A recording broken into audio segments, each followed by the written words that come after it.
Are you ready to unlock your full potential and maximize your productivity? Look no further than Productivity Smarts, the ultimate audio podcast hosted by renowned productivity expert Gerald J. Leonard. In every episode, Gerald shares captivating stories, invaluable tips, and cutting-edge strategies that will transform the way you approach productivity. Whether you're looking to reduce stress, overcome overwhelm, or simply get more done in less time, Productivity Smarts has got you covered. But that's not all. You'll also gain inspiration from real-life success stories of individuals who have achieved greatness through productivity. Plus, you'll learn the latest tools, techniques, and habits that will help you achieve a new level of happiness and fulfillment in your personal and professional life. So why wait? Join us every week as we delve into the exciting world of productivity and help you unleash your full potential. Get ready to take your productivity to the next level with Productivity Smarts.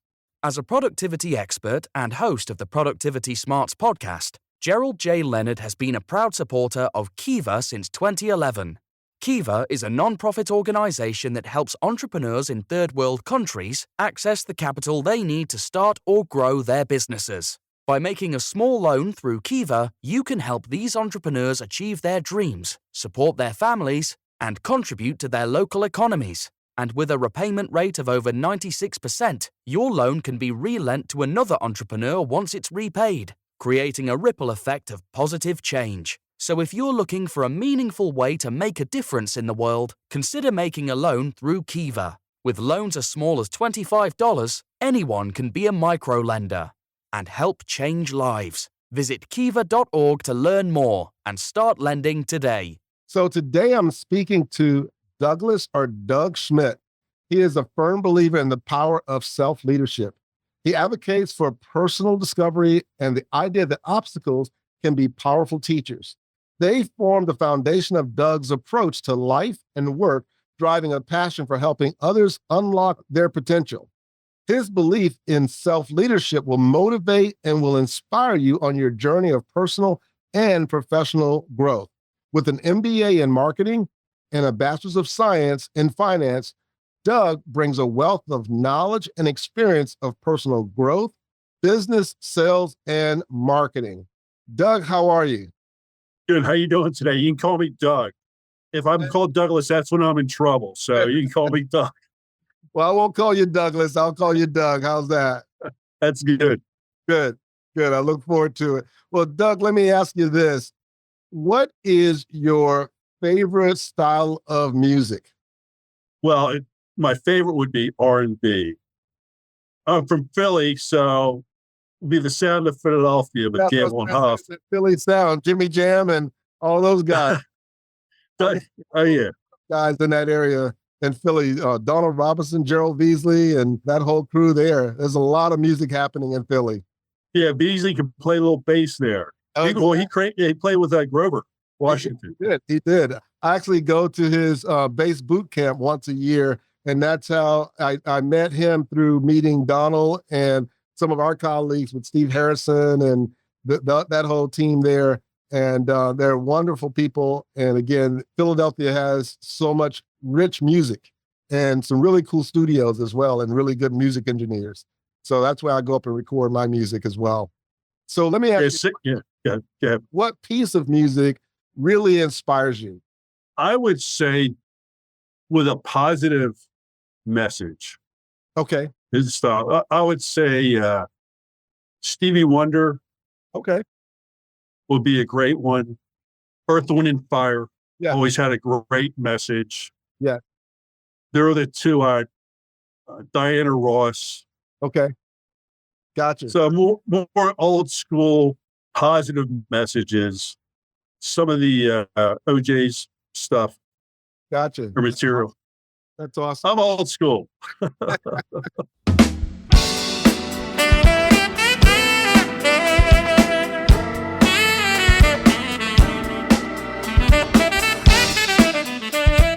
Well, listen, we're going to get into your new school book on the power of self-leadership. When I first saw the title and that we had our conversation about this, I thought it was really engaging, and I really enjoyed going through the book. So, but let me ask you this. What do you think has helped you to become successful throughout your career with writing books and the things that you've done in your career? Well, the number one thing that's helped me the most Okay. are developing role models and mentors. Yeah. Having role models and mentors where I become their students, whether I meet them or not. That I study what their success is, what their success patterns are, what their habits, and what are they practicing. Yeah. You mentioned earlier, what are they practicing? What are you consistently trying to be good at and trying to improve at? So role models and mentors are the two things that keep me inspired. Also, the second thing will be learning. Learning is such a critical habit. Whatever you are in life, just keep on learning. That's a superpower we can all do. Exactly. Exactly. One of my favorite quotes that I've kind of coined for myself that I use in a lot of my talks and sharing this concept of the importance of mentoring is that I consider mentoring and coaching like being in the HOV lane of success in life. Yes. When you have think about it when you're in traffic, right? Especially if you're in the Philadelphia area or New York, or, a place where there's a lot of congestion. And there's this HOV lane or this high occupancy lane during rush hour. It's taking everybody else an hour, 2 hours to get home or to get to work. But because you have somebody else in the car with you, you can get into that high occupancy lane and you can go the speed limit. You can put the car on cruise control and you can listen to music and have a great conversation, but you get to where you're going much faster and it's much more fun. And to me, that's the power of mentoring and coaching, is that it puts you in a speed lane in life where you're able to get to where you're going much faster, learning from other people's mistakes and challenges. And you enjoy the process as well. And you're not struggling trying to get there by yourself, wondering if you're going to run out of gas. Yeah, that's one of the biggest mistakes I see people making today is they don't have role models or mentors. Yeah. Or they think that these role models and mentors are unattainable. They're like these super people that I can never do what they do. But I would say 95% of what these mentors and I can do myself. Exactly. So, for example, I've been around world-class leaders that are in history books. One of the things I learned from them, be a learner. Yeah. Be a student of the game. Exactly. They're the teacher, I'm a student. Right. Right. And what that does is that gets me in the game. Doesn't mean I win, but I'm in the game. Also, too, learning keeps me humble. Right. Because I realize what I don't know and I realize what I need to know. Exactly. So learning is such a critical factor. And I tell students all the time, I said, you ever send thank you notes to the authors you read? They're like, what? You think they're unobtainable. They're not.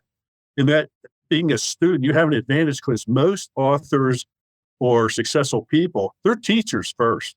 Right. And as students, they want to hear from students. Right.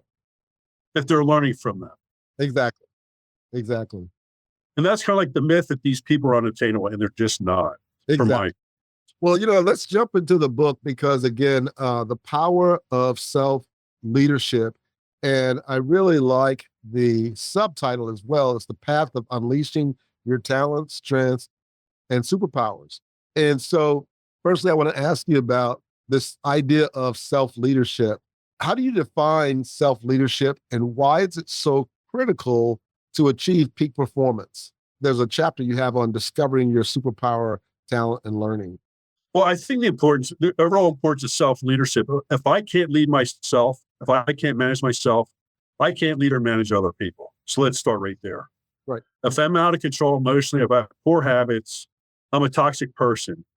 And that's going to impact how I lead other people. Right. So when I talk about self-leadership is, what are my habits? How do I create positive habits? How do I create environments where I'm constantly learning? How do I understand what my talents, strengths, and superpowers are? And there's various tests. There's a great book called Do What You Are by Tiger and Baring, which you can take a simple assess. The book costs about $15. Right. Take a simple test, and then you can look at what they did is they characterized based on a personality profile, what our strengths weaknesses, opportunities, and what careers are available based on our personality profiles. Oh, wow. It's not inexpensive. And one of the challenges too, understanding what our talents and strengths are, a lot of times it's difficult for us to self-evaluate ourselves. Right. And what these tools do, like Do What You Are, this book, it gives us a tool to understand what our strengths are, what our weaknesses, opportunities in various environments we should be working in. Exactly. So that's part of this. Yeah. That's really important because I remember early on being able to, with advice from mentors and coaches and being a musician, since I was a kid, after I started playing music and I realized I really wanted to learn how to play better, I understood the value of having a coach that was a tour guide who played well themselves and who could teach me how to play well. And then I just used that same principle throughout my life. But I love what you're talking about as far as the nature of that book, where you look at your strengths, weaknesses, opportunities, and threats, and where your strengths really are. Because then if you find a career, right, that is aligned with your strength, then you are really never working a day in your life anymore because you're doing something that you're really good at and that you love. And it was interesting because when I started my career and I switched careers from being a musician and got into, let's say, project management, being organizational leader kind of thing, I realized that was a unconscious strength that I had. And so by constantly still playing music throughout my life and moving to that career lane, life became a lot of fun because I enjoyed going to work because I got to do what I was really good at. And that's one of the things I talk about in this book and one of the biggest mistakes I've made career-wise is not understanding what my strengths are. Yeah. And then I finally went to a career counselor and said, "Hey, Doug, you're X, but you're really Y. This is what you're really good at." And I need somebody else to show me what I was really good at. And from that standpoint on, I changed my career and my career direction. So when it goes back to self-leadership, what are my talents? What I have an ability to do? What are my strengths relative to that? And then I call them superpowers. What am I really good at? Yeah. And ideally, we can make a living doing that. Exactly. And then also related to, because you're a musician, what music do I want to play? Right. What do I want to play? What kind of environment do I want to be in? Right. Do I want to be in an R&B band? Do I want to be in a funk band, jazz band? What kind of organization or culture will I fit best in? Exactly. In addition to understanding what my strengths are, this self-leadership and understanding what value I can bring in, I'm better able to articulate the values I can bring to an organization. Right. And go to anybody I'm going to work with. Hey, do these values, do these talents and strengths fit with your organization? And do my culture requirements fit yours? Right. And if they don't, that's okay. Exactly. But if they do, that's part of I call the self-discovery process to help us make better career choices and reduce some of the mistakes I made because I ignored that for a while.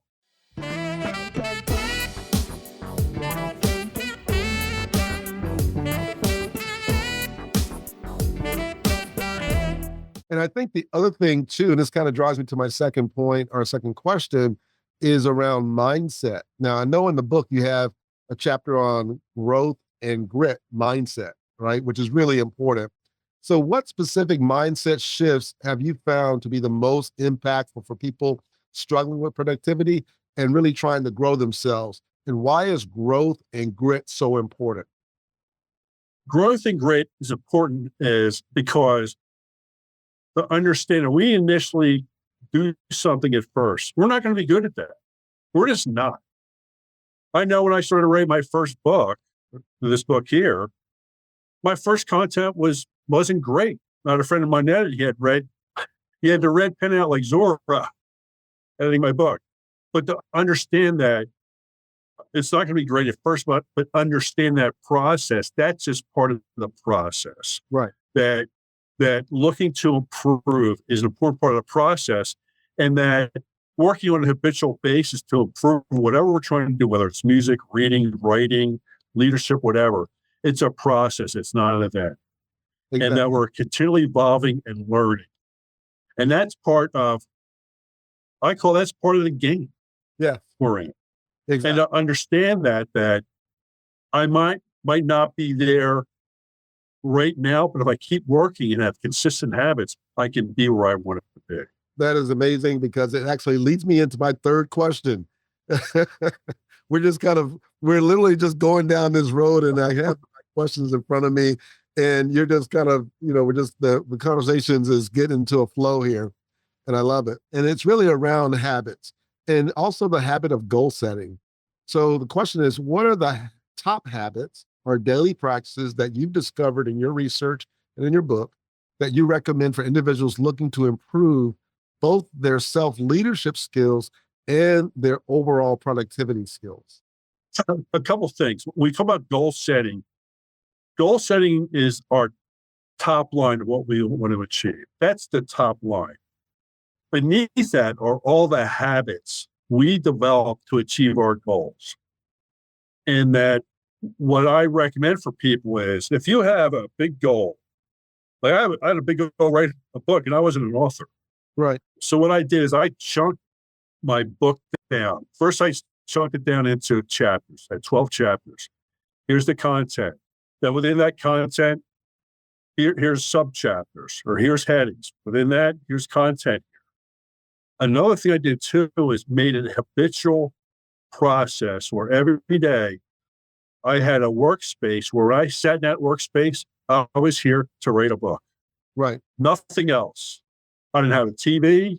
I didn't have my cell phone. I didn't have any other distractions. I had a computer, a notebook, and a mouse to start writing. And when I sat on that desk, I was here to work. Right. And I limited my external distractions from outside interest. Now, the biggest challenge I faced with writing a book was what is an external, is my internal self-dialogue. Yeah. So each day, even though I didn't feel like writing, I set a goal for an hour to 2 hours every day. I'm going to go, I don't feel like it. Once I sat down, it overrode those negative comments or I'm tired or whatever. And I started working.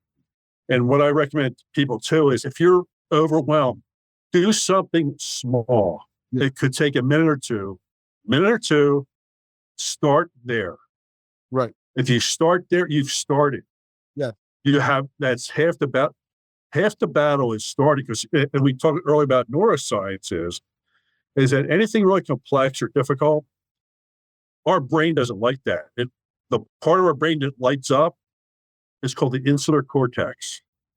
And what the insular cortex lights up in our brain says, I don't like this, it's uncomfortable. Yeah. And then we get into the next, this is too challenging, I don't like this, I'll never do this, the blah, blah, blah starts. What they found, named Barbara Oakley found out, once I start doing that activity, those negative thoughts and feelings tend to dissipate and our actions override those typically negative thinking patterns. Yeah. Yeah. One of my coaches talks about having, when you set a goal, to have a minimum goal or target goal and like an outstanding activity goal. And you can even do that with your habits to where, let's say it's working out and maybe, you've seen people who have the tiered process to working out and they lift so much weight every day and so on and so forth. And you just, there's a barrier for you to get started. Well, don't start the process by thinking about the overall big goal. Start it with the minimum goal. I'm going to come in, go in the weight room and I'm going to do, one set of these different exercises with this lighter weight. And it's not going to be overwhelming. It's not going to be discouraging. I'm just going to build in the habit of showing up and starting the process. And what you'll find and what I've found, because I've had to work on that myself, is that when you start an activity that you may not be super excited about, but you start on a small scale and you just build in the habit of showing up for that activity, over time, it becomes a habit. And then once you get into it, you go, you know what? I think I can add a little bit more. Maybe I can do a second set and add a little bit more weight and challenge myself today and then see how that goes. But you don't want to push yourself to the point where you're firing up your brain and you're getting what I would call amygdala hijack. And your brain is going, no, I don't want to do this. But yet you're slowly getting into it. And I think that's an amazing way to go after a goal, to go after a habit, is to break it into small chunks and then just take the little bite size until it becomes a habit where it's something that you want to do, you look forward to doing, and you desire to do. Yeah, here's nothing to the neuroscience. Willpower is only good for so much. Exactly. Habitual patterns are so critical to achieve our goals. In fact, I think achieving our goals is important, but the habits, they're the underlying foundation of achieving goals. Exactly. So let me ask you this question as we move forward here, because you have a chapter called Developing Mental Strength, right? Developing mental strength. Yes. How Right. does self-leadership empower individuals to stay focused and productive in the face constant interruptions? Because, today we have Facebook, Instagram, blah, blah, blah, all these different things that can become really distractions, as well as our own, I know we'll talk about procrastination here in a little bit, but our own procrastinations. How do we develop mental strength? First of all, make a decision we need to develop it. Start with a decision I need to develop it. Number one, it's a choice. So first of all, develop it. In a way, I got involved with this, and this goes back to mistakes I made. I worked for a company a few years ago. It was so crazy. I call it the crazy car company. And the COO basically hated my guts. So I was so stressed out. And I couldn't think, I was with my ex-girlfriend on the Blue Route in Philly, which is a famous road. And I told my girlfriend, I'm so stressed out right now. I don't know how to get out of this. Wow. So the first thing I did, I took a course in meditation on mindfulness-based stress reduction. Yeah. And in 15 minutes, Gabriel Rocco was the instructor. He showed me how to break up what's called discursive thinking, where you have a thought and emotion that goes rear, rear, rear, rear. Yeah. And one of the tools he told me was, instead of focus on your thinking, focus on your breathing. Yeah. And then what I started doing more studying is that athletes like Kobe Bryant, Shaquille O'Neal, LeBron James, and Michael Jordan were trained by a meditation teacher named George Mumford. And basically what Mumford taught these great athletes was mindfulness-based stress reduction. Yeah. And I looked at that and said, I could do that too. Yeah. And so that's one of the ways to develop mental strength is what's called mindfulness based stress reduction. That's a really critical point. I know before we were talking, you mentioned you had watched my TEDx about what if practices performance. And, if you listen to the first podcast I did and why I started the whole Productivity Smarts podcast was because I had this major bout with vertigo. And, after many doctors and things, it really came down to a lot of stress in my life that brought on the vertigo symptoms, but it created I won't say permanent, it created a major constraint in my life where I had this vestibular imbalance. And in fact, right after the vertigo thing happened, I lost the ability to walk, and it happened 6 weeks before that TEDx. And I made it to deliver the TEDx, and I used music and mindfulness and, purposefulness to really rewire my brain to get to that point. But even after I did the TEDx, I still had the vestibular imbalance. And one of the things that I still do to this day is I practice yoga in the morning and I practice meditation. And it's just calming the nervous system. I practice reducing or removing as much stress out of my body as possible. And it's amazing because that practice has given me the ability to strengthen my mind and to, attract into my life the things that I really want to have in my life, but also the ability to really keep growing. But it was a set of principles and a mindset of, by slowing down and understanding breath work and how the breath and the body can actually rewire and support the mind. It's so fascinating. It's so fascinating. So I was really inspired when I read that part of your book and saw some of the things that you talked about there. And it is so true that a lot of these top athletes, they learn how to be in state or meditative state under pressure. in the middle of the game. And that's why they can stay so calm.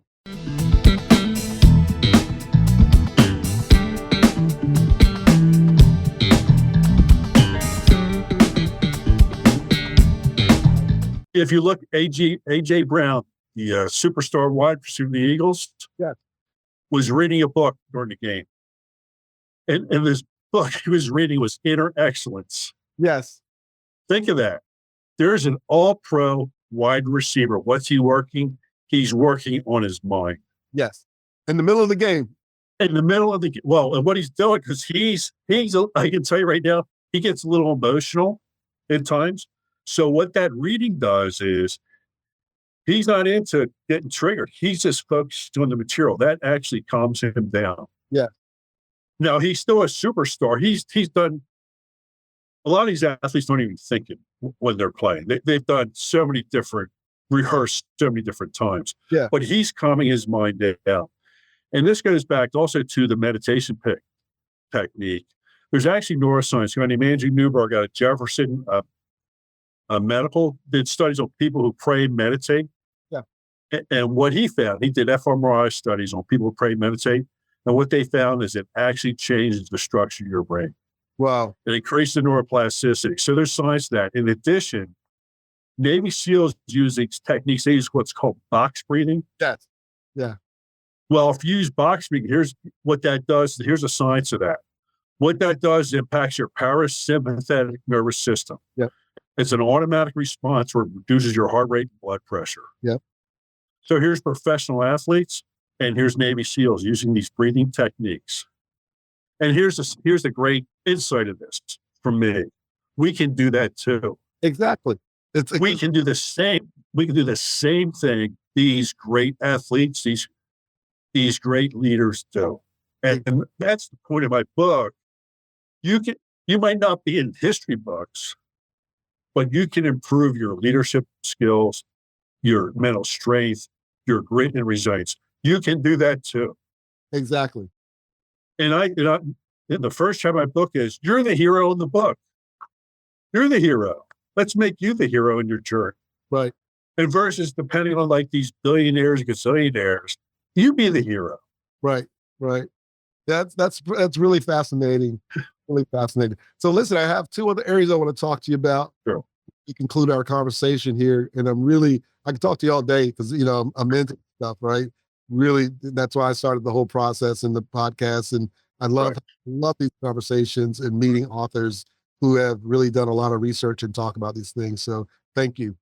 So my next question is about something that you have in the book, and your chapter is called Procrastination Tools and Techniques. I thought that was interesting. And, because most people talk about overcoming procrastination or procrastination as a roadblock. And your chapter is titled Procrastination Tools and Techniques. So how can these principles of self-leadership help someone overcome or learn how to leverage procrastination to really build themselves and build the momentum in their work? Here's why I started. Procrastination is the way our brain is wired. Our brain has a natural inclination to procrastinate. Because what happens is when we're doing mental activities, mental stress, whatever, we're consuming more sucrose when our brain is more active. Right. So procrastination is normal. We're not a freak if we procrastinate, because what happens, again, it goes back to the part of the insular cortex. There's something we don't want to do. Like, I'm doing editing of my book right now. I don't want to do it. It sucks. I don't like it. Somebody in the insular cortex goes, hey, Doug, I don't like this. Right. But I know my brain's going, I don't like this. But I know that my brain's saying it, then my thinking getting it too. But what I know this too, once I start doing the activity, those uncomfortable feelings dissipate. Right.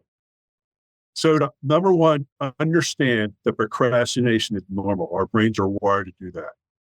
Number two is we can overcome that natural inclination to overcome procrastination. Number three is how do you develop habits? Understand, hey, there's my brain. I don't want to edit this book. But I understand is that if I break down that task into smaller activities and just start, yes, and I do that activity for 15 to 25 minutes, those uncomfortable feelings 9 times out of 10 dissipate. Right.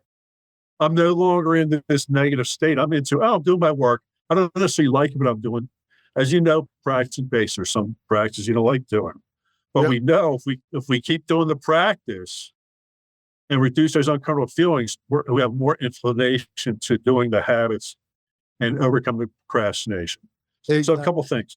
Chunk it down, make it smart, do it for 15 to 25 minutes. If you can't do it 15, do it for 2 minutes. Yep. Develop habitual patterns. Have a workplace, ideally have a workplace where you can develop these habits where you don't have external interruptions. Right. Right. And that could be anything. Right. So reduce it, and then what I like to do too is do it for 15 to 25 minutes, take a 5-minute break, 15 to 25, 50, Pomodoro and technique. just, right. That's right. The Pomodoro technique. And then when I do it, I could write a little essay, I achieved that today. And then realize too, after a while, and writing a book, oh, I wrote a chapter. I don't think I could do this. Oh, I wrote it. I did a chapter. Oh, I can do another one. Exactly. So then what happens, we start to develop these momentums, and it's based on, hey, procrastination is normal. There's my brain. I'm going to do it anyhow. And then what we found is we start to develop those habitual patterns. Keep it small, chunk it down, keep it simple. Don't say you're going to read a whole book. Read a chapter. Read a chapter a night. Right. Or even read a couple of pages. A couple pages. Exactly. And just come back to it. Because again, it's one of those things where, you're so right that the brain naturally wants to procrastinate. And I can tell you, I've been playing music pretty much all my life. I would say 50 years. And Right. There's times where I go, I don't want to practice. and then I go, okay, well, if I want to do that album, or if I want to release this thing, or I got Right. this I'm doing, I better make sure okay. So, you know what? I'm just going to work on this part of it. And then 2 hours later, I started this one thing that I was going to play for 5 minutes. And next thing I know, it's been 2 hours and I lost track of time and I got into it. And so, irregardless of where we are at the different levels of our life, procrastination is always going to rear its ugly head. I love how you structured it in the book to not see it as something negative, but to see it as a tool, as a technique, or an understanding how the brain processes things and why the brain does that. And when you do that, you're like, okay, I don't feel like doing it, but I'm just going to do it for a small period of time and push yourself past that negative feeling so that you can get into doing it. Yeah, it's initial uncomfortable feeling. I'll give you another example. I get up 5 o'clock in the morning. I work out 5 o'clock most mornings. My workout stuff is ready to go. Right. I get up. It's 5 o'clock. Oh my! I'm not getting out of bed. I said, let me just do this one thing. Let me just put my workout stuff on. So I'm ready to go. Then I go, hey, let me get a cup of coffee. Get a cup of coffee. Let me just go to the gym. I'm a little bit tired. I'm going to go anyhow. So they're the habitual patterns. I'm not even thinking. I'm just doing it. Right. And that the action step is so important, because what that does, the action overrides that brain saying, I don't like this. And what it does to action does too, it overrides a lot of the negative thinking we have. Exactly. Because that's another thing too, is something, I don't like this, I'll suck, whatever. It's the negative, blah, blah, blah. So the action circumvents a lot of that stuff. Yeah. Tony Robbins talks about it from the standpoint of physiology, right? And it's really all about, like, if you're feeling depressed and you put yourself and stand in a pose as if you're victorious, pretty soon your depressing feelings will go away, because you can't physically be standing in a power pose or doing something that you enjoy and be depressed. It's just, they can't live in the same space. And so it is about figuring out the small steps physically that you can do that will propel you to this positive outcome. So listen, before we get going here, I want to ask this one last question. And, we've talked a lot about self-leadership, and self-leadership is really important when we are looking to lead others and build networks and things. And you have a chapter in your book about smart networking. I love that title of the chapter, and the idea of networking and leadership, not only for yourself, but then once you're leading yourself, you can then, by your example, lead others. But also, what do you mean by smart networking? I break it down into three different components. When I say smart network, let me tell you the basics. I call it leadership networking lessons from a third grader. This is pretty simple. As children, most of our parents tell us a couple things: thank you, appreciation, gratitude. Right? When somebody helps us out, what do our parents say? Thank you. Make sure you say thank you to that nice gentleman, or make sure you say thank you. Appreciation and gratitude. So that's one thing. So what I do is I have personalized thank you notes. I got it from Vistaprint. So if I read a book, if I meet somebody well-known, if I'm influenced by somebody, I will send them personalized thank you notes. And I'll give you a perfect example. I get a book called The Power of Communication by Helio Fred Garcia. He's one of the best communication experts in the world. My friend gave me that book to read. So I read the book and I sent Helio, who's in New York, teaches NYU, a thank you note. Cost me $1.50. Right. And I said, thank you. I learned 3 things from this book, A, B, and C, with gratitude, Doug. Sent it to him. The stamp, I think, was like 50 cents. The thank you note was $1. Right. I was in New York. If I sent that thank you note, I said, hey, I'll be in New York. Can I buy you a cup of coffee? And I sent him an email. He said, no, I'll be at the Wharton School next week. I'll buy you a cup of coffee. Oh, wow. Buy a thank you. Think of that. Yeah. So that thank you note gets you in the game. Yeah. People like thank you notes. Yeah. They like that. And how many times do you get them? Right. Exactly. So thank you.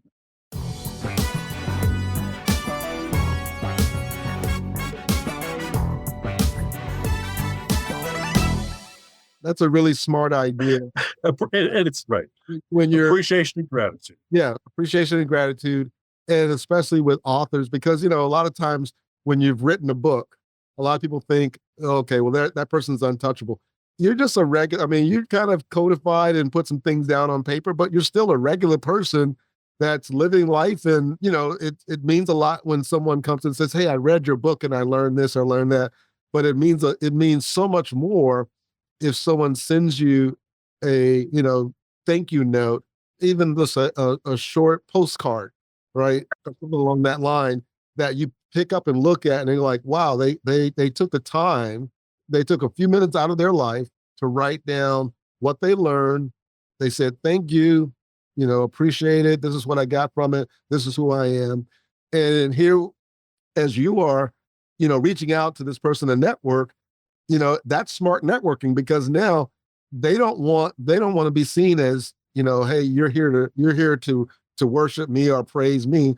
They're feeling so grateful and full of gratitude for what you've done for them that they're willing to now meet you on their turf. And it's part of the law of reciprocity, right? Yes. Because you've given them grace and you've thanked them for their work, and you made them understand that you really appreciate the effort they put into it. It might have taken this guy 10 years to write that book. Yes. We know how hard it is to write a book. Exactly. And then most authors are teachers. Right. And if I'm a student, most teachers appreciate students who are doing the work. That's number one. Thank you. Appreciation, gratitude. Exactly. Number 2 is share your toys, right? Don't beat Johnny over the head with your toys. Share them, right? So here are my toys: books, articles. I'm a book person. I'll send people books. Hey, I sent it to a guy named Dr. Joe Thomas, United States Naval Academy. Hey, Joe, I see you working on this project. This might help your efforts. With gratitude, Doug. Civilian. He's one of the best leadership experts in the world. Right. The book I sent him was by David Rock, Your Brain at Work. Right.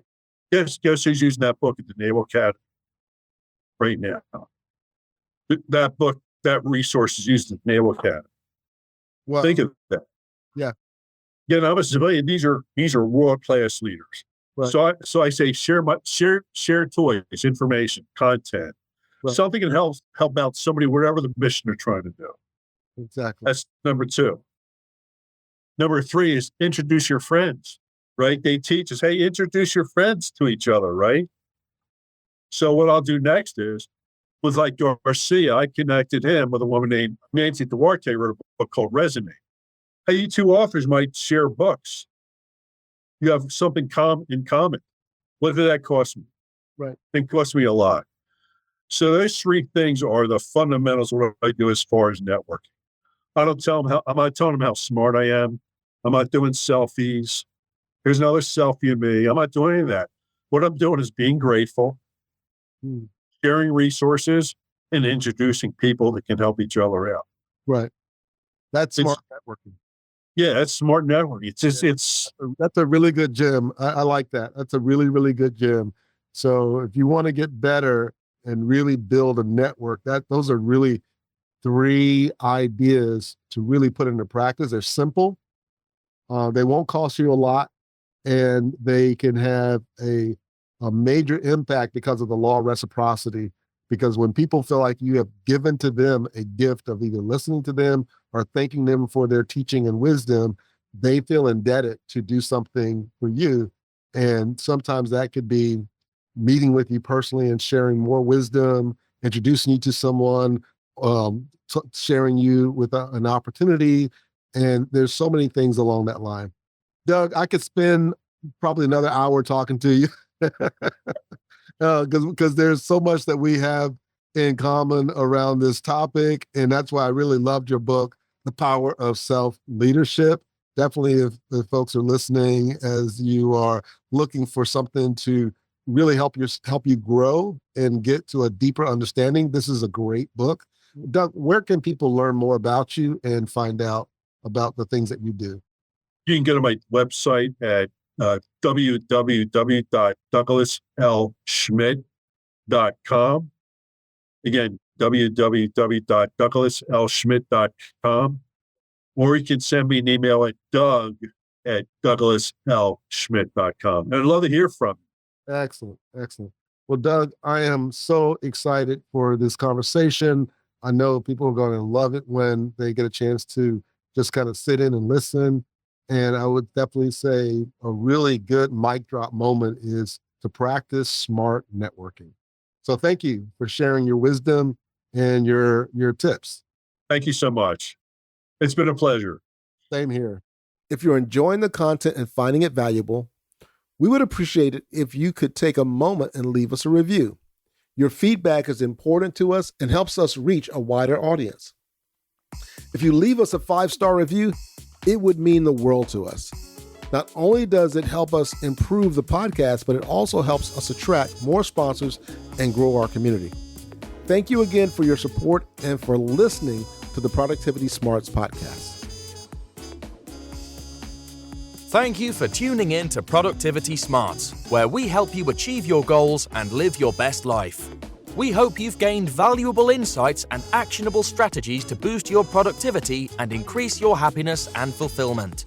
Remember to apply what you've learned and keep striving towards your goals. And if you haven't already, be sure to subscribe to our podcast for more inspiring episodes and expert advice from our host, Gerald J. Leonard. Until next time, keep pushing forward and unleashing your productivity smarts.